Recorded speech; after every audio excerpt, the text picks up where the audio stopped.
I am Diane, 67 years old, a retired executive who dedicated my life to building a successful career. My only son Thomas married Jessica 5 years ago, and things have been strained to say the least. This Thanksgiving, when I called to confirm our plans, Jessica's voice crackled through the phone with unexpected hostility.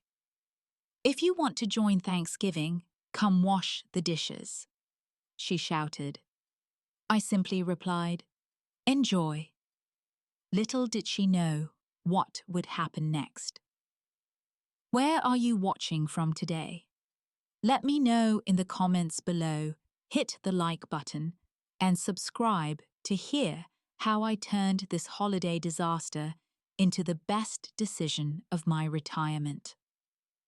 My life story begins like many women of my generation.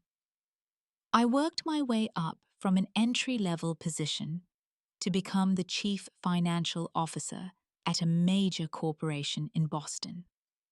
It wasn't easy being a single mother after my husband John died of a heart attack when Thomas was just 7 years old. I juggled board meetings and baseball games, financial reports and school projects. Despite the challenges, Thomas and I developed an incredibly close bond. I made sure he never felt the absence of his father too deeply, though no one could ever replace John. I poured everything into raising Thomas. When he got accepted to Harvard Business School, I couldn't have been prouder. I had saved diligently for his education, wanting to give him every advantage I never had. After graduation, he landed a prestigious position at a consulting firm in New York. Though we lived in different cities, we spoke nearly every day, and I visited monthly for our standing dinner date at his favorite Italian restaurant in Manhattan. It was at his workplace that Thomas met Jessica. She was a junior marketing associate with ambition that reminded me of myself at her age. When Thomas first introduced us over brunch, I was genuinely happy for him. Jessica was beautiful, articulate, and seemed to adore my son. I welcomed her with open arms, giving her a family heirloom scarf as a gift that had belonged to my mother. The first few family gatherings went surprisingly well. Jessica complimented my cooking, asked thoughtful questions about family photos, and seemed interested in our traditions. I remember thinking how lucky Thomas was to have found someone who appeared to value family as much as we did. But as their relationship progressed, I began noticing subtle signs that concerned me. When Thomas and I would start reminiscing about old times, Jessica would change the subject. If Thomas mentioned visiting me, she would suddenly remember conflicting plans. She would make small comments about my home being charmingly outdated, or how she would do things differently when planning holiday meals.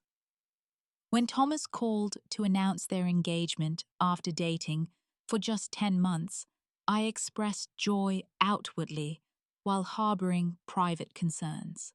Was this moving too quickly?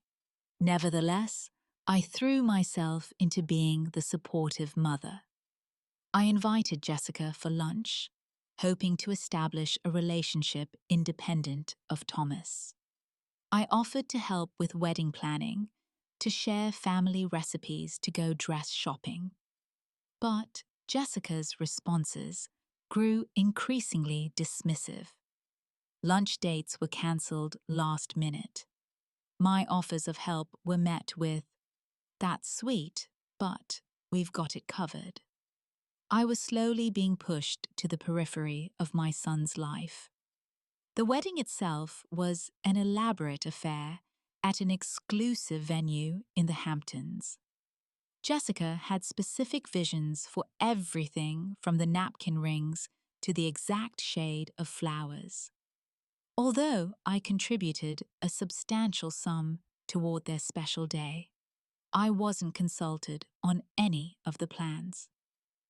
When I gently suggested incorporating a few family traditions, Jessica smiled tightly and said, "We're doing things our way, but thanks."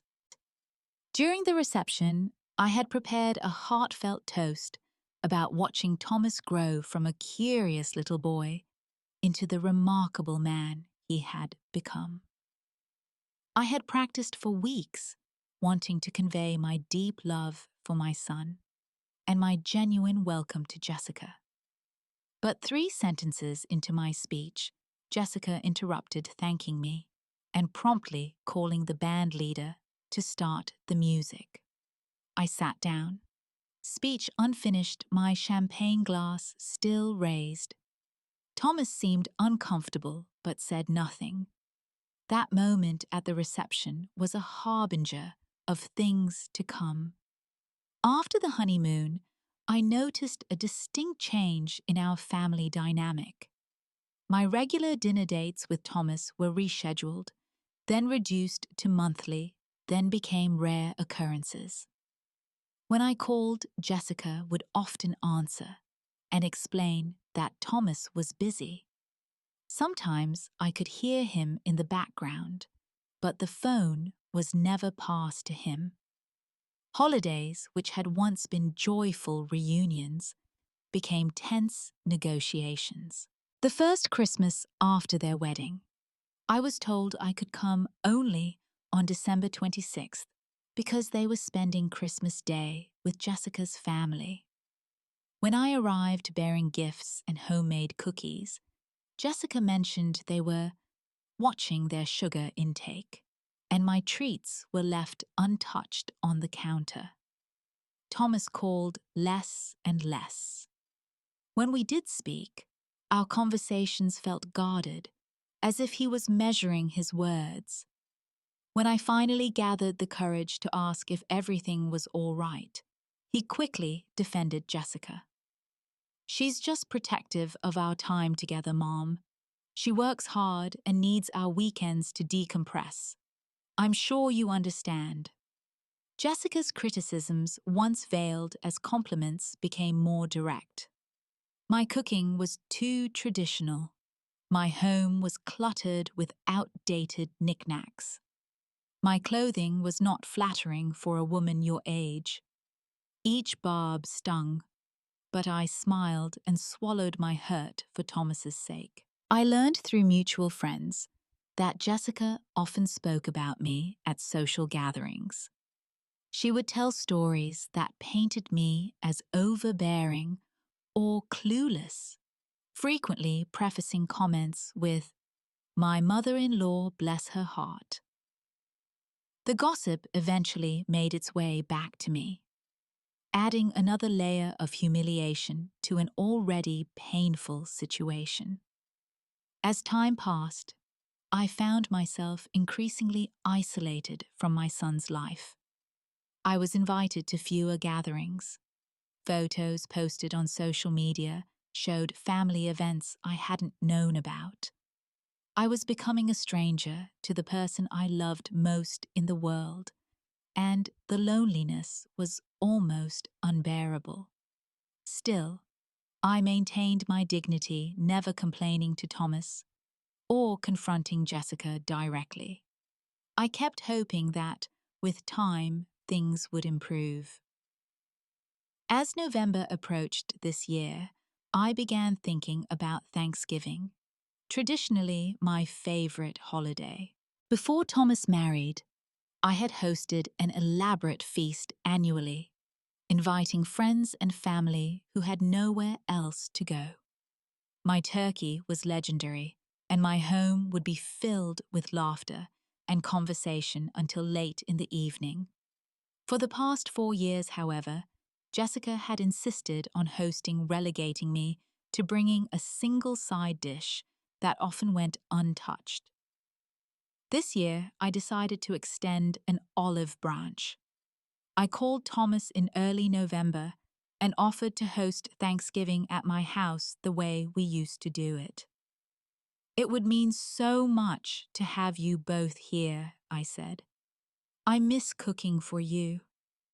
There was a long pause on the line. Let me talk to Jessica and get back to you, Mom, Thomas replied, his voice tight. 3 days later, Thomas called back. Jessica really wants to host this year, he said apologetically. She's already planned the menu and invited some of her colleagues. I swallowed my disappointment. Of course I understand. Can I bring anything? My cranberry relish or maybe a pie? I'll ask Jessica and let you know, Thomas replied. A week passed with no word. Finally, I called again to finalize plans, assuming I would at least be invited to their Thanksgiving dinner. Jessica answered the phone. Hello, Diane, she said, her voice immediately setting me on edge. Thomas mentioned you were calling about Thanksgiving. Yes, I was wondering what time I should arrive, and if there's anything specific I should bring, I said pleasantly. What came next shocked me to my core. Well, Jessica said, her tone dripping with condescension. If you want to join Thanksgiving, come wash the dishes. I need someone to clean up while everyone else enjoys dessert. And since you're so fond of criticizing my housekeeping, you can scrub the toilets before guests arrive. The supplies are under the sink. Be here at 9 in the morning. And don't bring anything. Your cooking doesn't fit our menu. I felt as if I'd been slapped. My hands trembled as I held the phone. For a moment, I couldn't speak. Diane, did you hear me? Jessica pressed. I gathered every ounce of self-control to keep my voice steady. Yes, I heard you. Enjoy your Thanksgiving, Jessica. Then I hung up. The phone immediately rang again.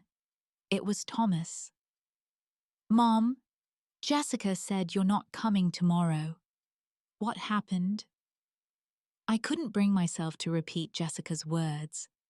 How could I tell my son that his wife had just invited me to be their holiday maid, that she had spoken to me with such contempt? It's better if I don't attend this year, Thomas.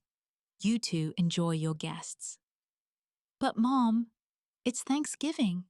You can't be alone. I'll be fine. I assured him, though inside I was crumbling. After hanging up, I broke down. Years of accumulated hurt came pouring out as I sobbed in my empty living room. The relationship with my daughter-in-law had gone beyond strained, it had become toxic. And Thomas, caught in the middle, was either unwilling or unable to see it. Later that evening, Thomas called again. Jessica says she never said anything upsetting. She just asked if you could help with dishes, like everyone else does at family gatherings. She thinks you're being oversensitive. I realized then that Jessica had spun her own version of our conversation, making me look unreasonable. Contradicting her would only put Thomas in an impossible position, forced to choose between his mother and his wife. It's fine, Thomas. Maybe we've just been misunderstanding each other. Enjoy your dinner tomorrow, I said, protecting him from a truth he wasn't ready to face. After hanging up, I sat alone in my kitchen, the same kitchen where I had prepared countless Thanksgiving meals, where I had taught Thomas to make his first pie crust, where we had shared so many precious moments. Tomorrow, it would be empty and silent. That night, the eve of Thanksgiving, I couldn't sleep. I sat in my armchair near the window, watching the first snowflakes of the season drift past the streetlights. As I reflected on my situation, something shifted inside me. I had spent my entire career breaking glass ceilings, making tough decisions, and commanding respect in boardrooms full of men who underestimated me. I had raised a son single-handedly while building a successful career. I had accumulated wisdom, wealth, and achievements most people only dream of. Yet, here I was, allowing myself to be diminished and disrespected in my retirement years. For what? To maintain a facade of family harmony that didn't actually exist. I thought about all the times I had bitten my tongue when Jessica insulted me. All the times I had rearranged my schedule to accommodate her demands, only to have plans cancelled at the last minute. All the birthdays and anniversaries where my gifts were received with barely concealed disdain. And then I remembered something I hadn't thought about in years. After a particularly successful investment, paid off a decade ago, I had purchased a small villa in the Swiss Alps near Lucerne. It was meant to be my retirement sanctuary, a place where Thomas and I could vacation together. With all that had happened since his marriage, I hadn't visited in over 4 years.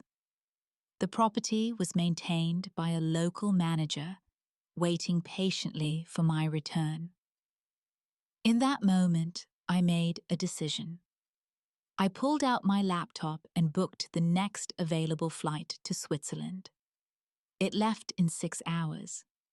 Just enough time to pack, drive to the airport, and escape this lonely holiday. As I threw clothes into my suitcase, I felt something I hadn't experienced in years, a sense of liberation. I was taking back control of my holiday and my life.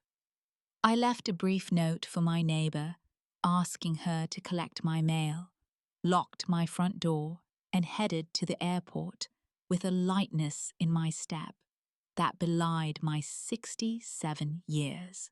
The flight was long, but gave me time to process my feelings. Was I running away from my problems? Perhaps. But sometimes, distance provides the perspective needed to see situations clearly. When I arrived at Zurich Airport, I rented a car and drove the picturesque route to my long-neglected property. As the car climbed higher into the mountains, the weight on my heart seemed to lighten with the altitude. Snow-covered peaks surrounded me, pristine and peaceful. My villa was exactly as I remembered, a charming 3-bedroom stone house with a red roof and wooden balconies overlooking Lake Lucerne. The caretaker, Hans, was surprised by my unannounced arrival, but welcomed me warmly. He had maintained everything beautifully in my absence. "The kitchen is stocked with basics, Frau Miller, as you requested in your standing instructions," he said, handing me the keys. "But for a proper American Thanksgiving, perhaps you need more." I smiled, touched by his thoughtfulness. "Actually, Hans, I think a simple meal will be perfect this year." Nevertheless, Hans insisted on bringing a small roasted chicken, fresh bread and vegetables from his wife's garden later that afternoon. "No one should be without a feast on their holiday," he said firmly. As Hans left to prepare my impromptu Thanksgiving dinner, I wandered through my villa, reacquainting myself with the space that was wholly mine. I built a fire in the stone fireplace and sat, watching the flames, feeling more peaceful than I had in months.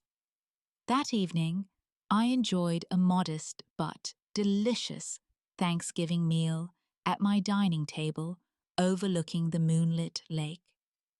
There were no tensions, no walking on eggshells, no subtle insults disguised as conversation. Just the quiet appreciation of good food and beautiful surroundings. As I was finishing my meal, a knock came at the door. It was my neighbors from the adjacent villa, a Swiss-German family who had seen the lights on in my long, empty home. "We saw someone had returned. We hoped it was you," said Margot, the wife. "We are having a small gathering tomorrow evening. Would you join us? There will be music and good wine." Their genuine warmth was such a contrast to what I had grown accustomed to with Jessica. I accepted their invitation with gratitude, suddenly looking forward to making new connections with people who seemed to value my company without conditions or judgments. The next morning, I awoke to sunlight streaming through my bedroom window and a view of the Alps that took my breath away. I felt like a different person than the woman who had tearfully hung up the phone in Boston just 2 days ago. Over coffee on my balcony, I scrolled through my phone and impulsively decided to post a few photos to my rarely used social media account. I captured the stunning mountain vista, my cozy villa with its festive fireplace, and my elegant table setting. For one with the caption, "Grateful for peace and beauty this Thanksgiving."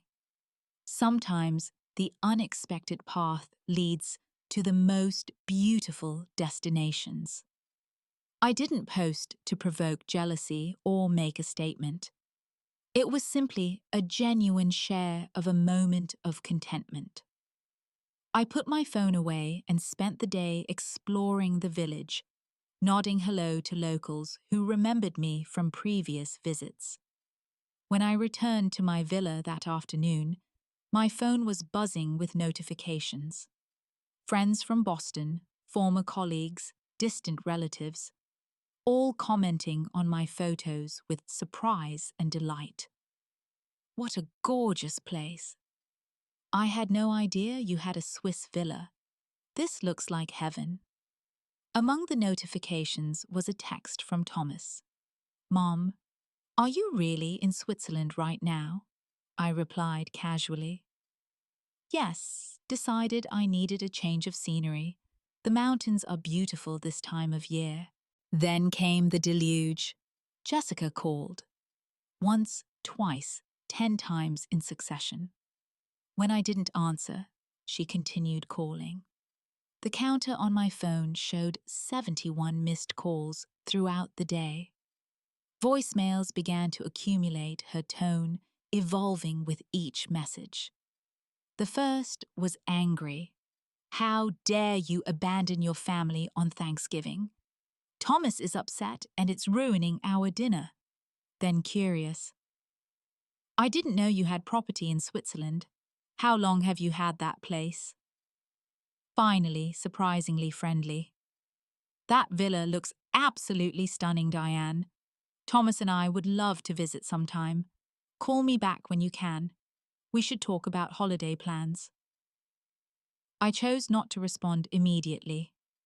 This Thanksgiving was for me, and I wasn't going to let Jessica's sudden interest in my life intrude on my peace. That evening, I attended my neighbor's gathering and found myself surrounded by a diverse group of expatriates and locals. There was an American professor teaching at the University of Lucerne, a British couple who had retired to Switzerland, and several local families who welcomed me warmly. We shared stories, wine, and laughter. I mentioned that I had come to escape a difficult family situation and received understanding, nods, and words of support rather than judgment. Sometimes, Family needs distance to appreciate what they have, said the professor's wife, patting my hand. And sometimes we need distance to remember our own worth. The gathering extended into the weekend, with invitations to hikes, a local festival, and Sunday brunch. For the first time in years, I was enjoying myself without calculating every word, without bracing for subtle criticism, without feeling like an unwelcome guest in someone else's life. In the beautiful surroundings of the Swiss Alps, among people who had no preconceptions about me, I began to rediscover the confident, independent woman I had been before Jessica's entrance into my life. The woman who had earned respect in the business world, who had raised a wonderful son, who had interests and opinions and value beyond her role as a mother-in-law. After extending my initially impulsive trip into a 2-week stay, I returned to Boston, refreshed and resolute.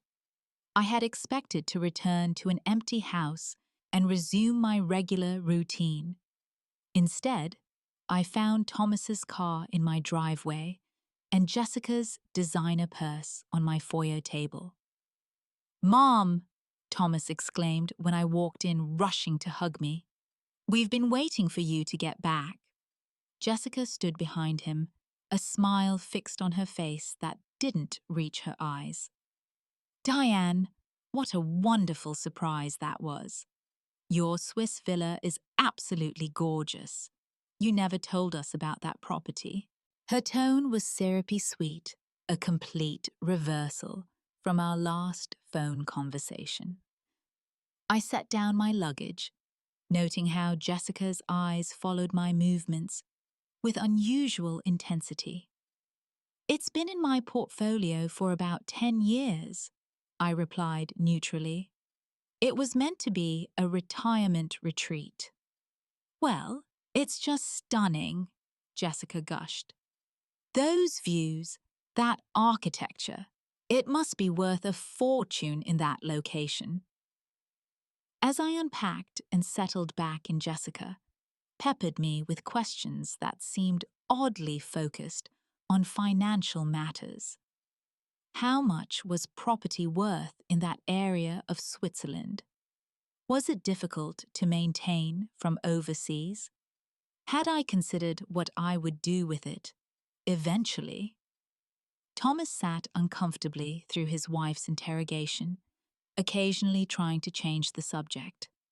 Something was off about his demeanor, beyond the awkwardness of our Thanksgiving fallout. Later, when Jessica excused herself to take a phone call, Thomas lowered his voice. "Mom, I need to tell you something. We're having some financial difficulties. Jessica lost her job last month, and we're behind on the mortgage. She insisted we come here today." Suddenly, Jessica's renewed interest in me and my assets made perfect sense. Her 71 phone calls hadn't been about reconciliation. They had been about my Swiss property that she'd just discovered existed. When Jessica returned, her mask slipped a bit. "So, Diane Thomas and I have been thinking. That big house in Switzerland, sitting empty most of the year, seems like such a waste. Have you considered renting it out? Or perhaps we could help manage it for you." "I'm quite satisfied with my current arrangement. Thank you," I replied calmly. Jessica exchanged a glance with Thomas, who looked increasingly uncomfortable. "Well, we had another thought," she continued. "You're getting older, living all alone in this big house. We have that spare room at our place. Maybe you should consider selling this place, moving in with us. We could help take care of you." Take care of me? I was a healthy, independent, 67-year-old woman who had just navigated international travel on a moment's notice. I didn't need taking care of. Actually, I said, I've been thinking of spending more time at the villa. The alpine air is wonderful for my health. Jessica's smile tightened. Thomas shifted in his seat. Thomas, could I speak with you privately for a moment? I asked. In my study, with the door closed, I asked Thomas directly about what was happening. Jessica has a plan, he admitted reluctantly. She thought you could move in with us. We could rent out your house for income, and maybe you could sell the Swiss property since you clearly don't use it much. She says it's for your benefit, so you won't be alone. And what do you think of this plan? I asked my son. Thomas's eyes filled with tears. I don't know anymore, Mom. Jessica's been pushing this idea since she saw your photos. But it doesn't feel right. Nothing feels right lately. Thomas, has Jessica always resented my independence? He hesitated, then nodded. She's made comments for years about your success, your confidence. She says you make her feel inadequate by comparison. That's why she's always been so difficult with you. When she saw your Swiss villa, something snapped. She was furious that you had this beautiful property we didn't know about. I felt an immense sadness for my son, caught between his wife's manipulations and his love for me. But I also felt clarity that had been missing for years. I returned to the living room, where Jessica was not so subtly examining the value of my artwork. Jessica, I understand now that you've seen me as competition rather than family from the beginning. You've systematically tried to separate me from Thomas, belittle me, and now you're interested in my assets when you're in financial trouble. Jessica's face contorted. How dare you, after all I've done to include you in our lives? Thomas, are you hearing this? Thomas, to my surprise, didn't jump to her defense. Jessica, stop. I've heard how you talk about my mother when she's not around. I've watched you cancel our plans with her and then blame her. The dishes comment at Thanksgiving was the final straw. She's turning you against me, Jessica shouted, her carefully cultivated facade crumbling completely. She's always been jealous of our relationship. She can't stand not being the most important woman in your life. Thomas looked at her as if seeing her clearly for the first time. No, Jessica. My mother has been nothing but supportive of our marriage, even when you've been cruel to her. She's never said a negative word about you to me, even when she had every right to. So you're choosing her over me? Jessica's voice rose hysterically. This isn't about choosing, Thomas replied. This is about respect. My mother deserves respect, and you haven't given it to her. Jessica grabbed her purse and stormed toward the door. Call me when you're done with this little mother-son reunion, she spat, slamming the door behind her. In the sudden silence of her departure, Thomas collapsed onto my sofa, his head in his hands. Mom, I'm so sorry. I had no idea how bad it had gotten. The things she said to you at Thanksgiving, I didn't want to believe she could be that cruel. I sat beside him and placed my hand on his shoulder. You were caught in an impossible position, Thomas. She's your wife. You wanted to believe the best of her. But I should have protected you. I should have seen what was happening. We both wanted to preserve your marriage, even at the cost of our relationship, I said gently. But relationships need to be built on honesty and respect. not manipulation and jealousy. Over the next few hours, Thomas opened up about his marriage in ways he never had before. Jessica's controlling behavior extended beyond her treatment of me. She monitored his friendships, criticized his career choices, and managed their finances without transparency.